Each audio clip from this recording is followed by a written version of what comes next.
ការពារជាតិដើម្បីផាញាតស្ម័គ្រការពារញាតប្រុសស្រីខំប្រឹងវឹកហាត់លំបាកមិនរុញរាក្ដីទោះបីត្រូវខ្សែ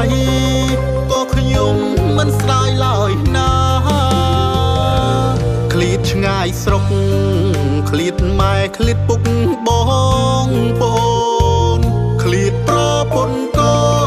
នដើម្បីតែជាតិខេមរាយាមយប់យាមថ្ងៃទោះបីនឿយហត់យ៉ាងណា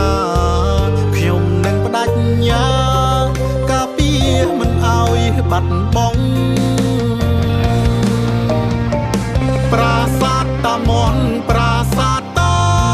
ក្របីតំបន់មុំបីមានសុទ្ធត្រូវមកឈ្លានពានក្នុងនាមយោធាការពារបើខ្មាំងណាហ៊ាន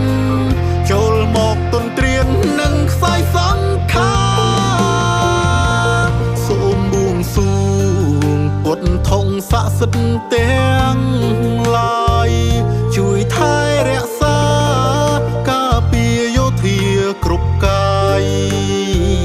បណ្ដេញសត្រូវដែលមកឈ្លានពានទាំងឡាយចេញទៅឲ្យឆ្ងាយទើបជាតិយើងបានរុងរឿង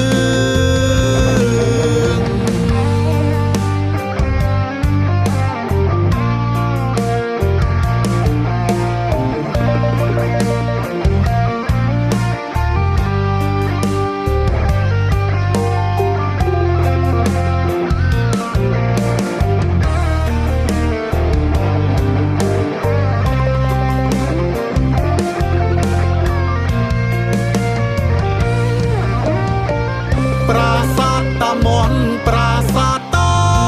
ក្របីតំបន់មុំបីមានសុទ្ធត្រូវមកឈ្លានពានក្នុងនាមយោធាការពារបើខ្មាំងណាហ៊ានចូលមកទន្ទ្រាននឹងខ្សែសង្ខាសូមបួងសួងពុទ្ធធំស័ក្តិសិទ្ធិទាំងឡាយជួយថែរក្សា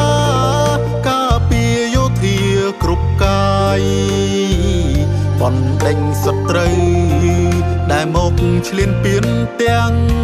ឡាយចេញទៅឲ្យឆ្ងាយទើបជាតិយើង